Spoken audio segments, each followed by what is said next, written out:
My name is Mark Wilkeson. I am a Fiji, Vermont, class of 1983, with Columns Fundraising, principal and partner of that firm. With me on the call today and presentation is David Carrico, also principal and partner of Columns Fundraising. David is a member of Kappa Alpha Fraternity from Emory University. So our topic today is, why should our graduates give to a fraternity campaign? Well, there's some interesting thoughts on that. David and I have worked with numerous fraternity chapters, both Phi Gamma and non-Phi Gamma chapters, sorority chapters, on their fundraising campaigns. And we hear a lot of different questions, different thoughts on this. So probably the best way to start is from the devil's advocate side of why graduates don't give. Number one that we hear when we approach one of our pledge brothers or contemporaries is that, well, Phi Gamma Delta was only for 4 years.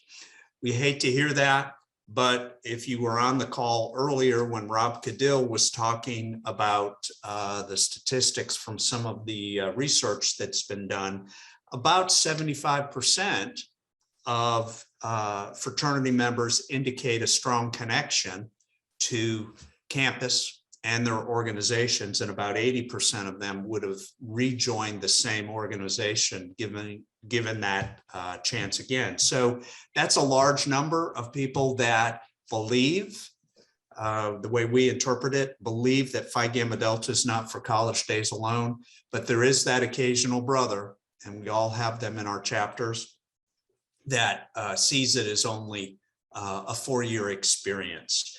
And our recommendation is, we can't change them necessarily. Let's focus on the brothers that had a great experience first.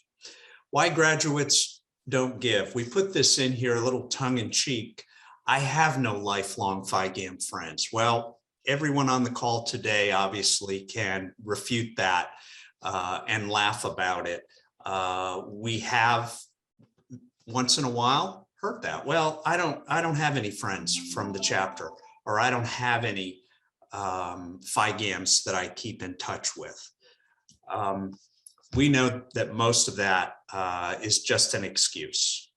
Students today are different. You heard Rob Cadill especially talk about 18 to 22-year-old college students that are sometimes, they are their own worst enemies when it comes to behavior. We hear it all the time in any campaign from any fraternity, that students today are different. They just don't think like I did, or they drink differently, or and I don't mean that in a positive way, but they just have a different attitude in general. You know what? If we went back to 1848, our 6 founders, they were different. They were different than when all of us were in college. They're different than today's students. But we do need to be concerned about behavior. And the fraternity is working really hard on programming. You heard Rob talk about one of their strategic initiatives on bottom line, controlling our own destiny on college campuses. So we do get this. Students today are different. We also hear the university administration has it out for us. Well, it's probably related to number 3, students today are different and their behavior. Universities, the good, the bad, all of the comments that each of us can make about higher education today, they want to make sure that their students are safe, remain healthy. So we may think they have it out for us, but they're protecting their students too. So we need to be able to address that. Here's the most common one. When we say, or when we're trying to address, why should I give to my chapter campaign? I haven't heard from the chapter in years, and then suddenly I get a call or somebody wanting to come visit me. Why should I give if I have no idea what's going on campus? That is a very important thing that we work on with every chapter campaign in which we're involved.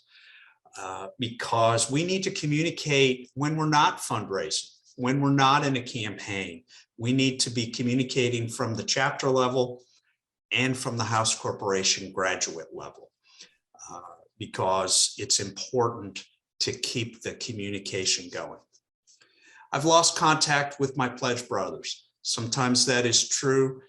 Will tell you that most chapters have one person that is the keeper of the master list, and more than likely has contact info on a good number of brothers. Also, the headquarters has good information, emails, some cell phones, mailing addresses and such. So there's no excuse to lose contact with your pledge brothers, but in a campaign, we can put people back in touch. And by the way, we find the most critical piece of data on graduates is the cell phone, because emails may change based upon changing companies, changing providers, or changing companies where they work. But typically nowadays, people take their cell phones wherever they move. So that is the piece of information that we want from any graduate brother, is the cell phone. This is the universal reason why people don't give to any campaign. Fraternity, church, college, university, community organization. Well, no one asked me to give. That needs to be answered up front. Well, yes, you're right. We haven't asked in the past to give, but we've never had that need, or we have a different organization, different structure here. We're asking everyone to participate. This is the number one reason in the fundraising world as to why people don't give. So now let's move on to why should they give. All of you are probably looking for some talking points as to why graduates should give to Phi Gamma Delta chapter campaign. So with that, I'll turn it over to my business partner, David, to provide some answers. Thanks, Mark. So why should people give? The first thing we should recognize is that people give for different reasons. There's no single reason that would prompt every graduate member to give, because people have different priorities. We are most commonly, as you might imagine, engaged in Greek fundraising when there is a project to either build or renovate a house for a sorority or fraternity. In those instances, we always encourage people to not make it a one-question decision. If you're building or renovating the house, and that's the only option in front of Brother Smith might not like bricks and mortar, and he may not make a gift to the house. In that instance, it's either yes, I'll give, or no, I won't. But if you add a scholarship component, or perhaps a leadership education component, you give people different options to consider rather than just supporting the bricks and mortar, you're more likely to get more people to give. But when asked specifically relative to House Corporation campaigns for housing projects, why should they give? First, we've got to provide safe and secure housing for undergraduates. Obviously, we all recognize that the fraternity chapter house is a rather well-used or overused facility in most cases, and may have a shelf life 40 years, maybe 50 years on the outside. So making sure we have a roof, we have HVAC, making sure that there's not black mold growing in the shower, making sure that there are no fire hazards. It's an important part of the housing option that we're providing our undergraduate members. Two is potentially appealing to some on the competitive side. If we're going to remain one of the top fraternity chapters on our campus, we've got to have housing that supports that effort. There is much, much more competition today for housing on campus, both in terms of other fraternity options, but also dorms. The dorms that kids have today are not the dorms that you and I had 30, 40, 50 years ago when we were in college. just a cinder block with a couple windows typically. I didn't even have air conditioning here in Atlanta my first year. But nowadays they have really nice amenities in the dorms, much less the options that are available on off-campus housing with apartment complexes. Next is controlling our own destiny.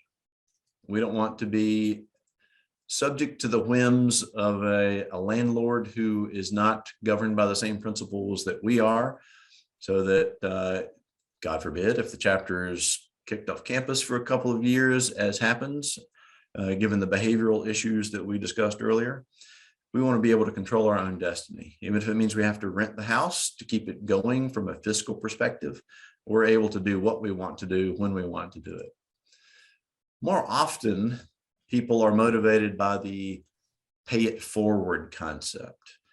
One of our business partners, Wes Wicker, who's a member of Theta Chi, is fond of saying that you really can't pay it back, contrary to what a lot of people would say, but you can pay it forward. You can make sure that the Phi Gamma experience is there for the people who come after you as a steward of what Phi Gamma Delta is on your campus, as a steward of your charter and your chapter house. You can pay it forward. And David, a perfect example of that is our Miami of Ohio Phi Gamma chapter. They were chartered in the late 1950s. There were 9 graduate brothers, obviously not members of our Miami of Ohio chapter, but 9 graduate brothers that contributed $18,000 to be used as a down payment to purchase a chapter house, so that at chartering weekend, the new chapter had a new chapter house. That is a perfect example of paying it forward. So I think Mark is trying to encourage all of you to buy a fraternity house for the chapter that starts up in your neighborhood. So on number 5 here, we put our undergraduates assess themselves to support the campaign. One of the things that we very strongly encourage an undergraduate chapter to do, in addition to watching their behavior during the course of the campaign, so they don't torpedo the campaign with bad behavior, we encourage them to make some meaningful contribution of their own. Now, the undergraduates are not going to be making gifts of $50,000 or $100,000 individually, but as a chapter, we often see chapters that say, okay, we want our graduate members to recognize that we have some skin in the game, that we don't just expect the nice brand new shiny toy to be our fraternity house, to be given to us.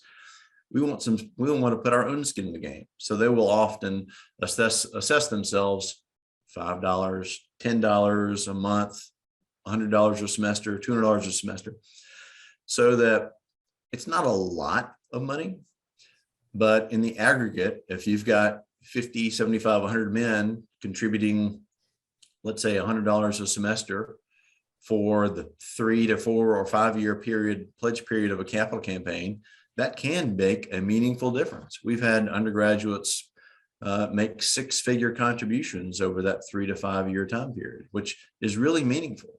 And when you tell graduates in a big room who are all together, when we often will roll out the campaign and we say, by the way, the undergraduates themselves have contributed X thousand dollars, it's not uncommon to hear an audible gasp in the room. People are just amazed that the undergrads are doing that themselves. Number 6 is the idea that, hey, it's your house.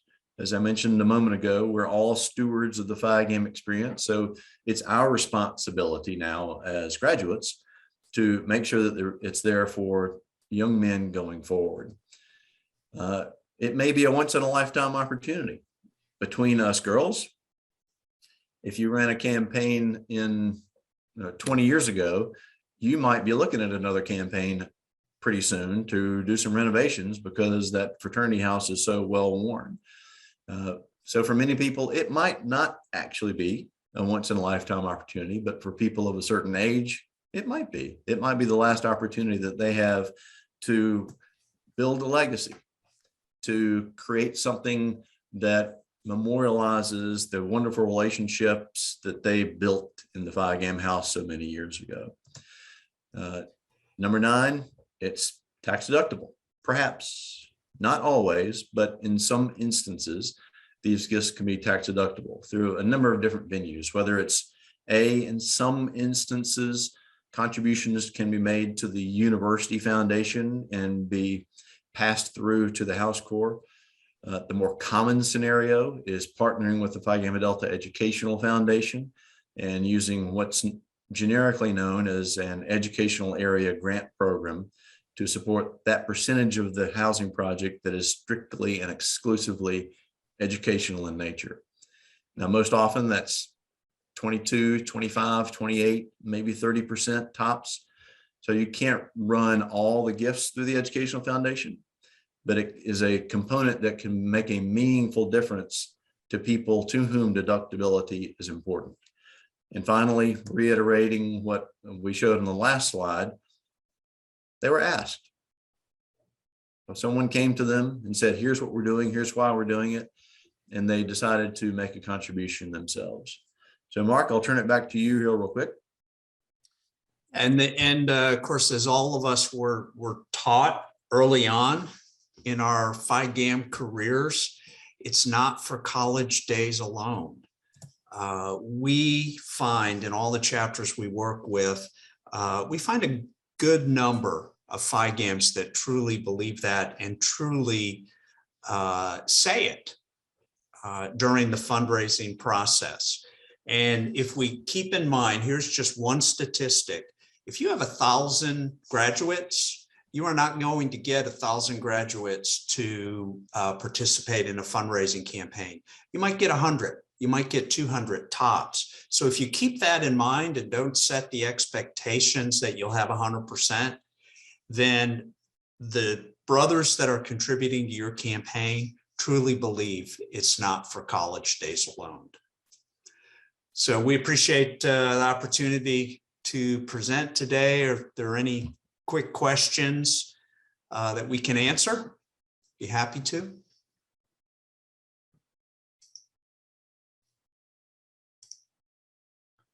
Okay, again, brothers, the number one reason people give is because they're asked. So let's ask. Indeed. Thanks for being with us. Thanks Thank you, all. Mark. Thank you, David.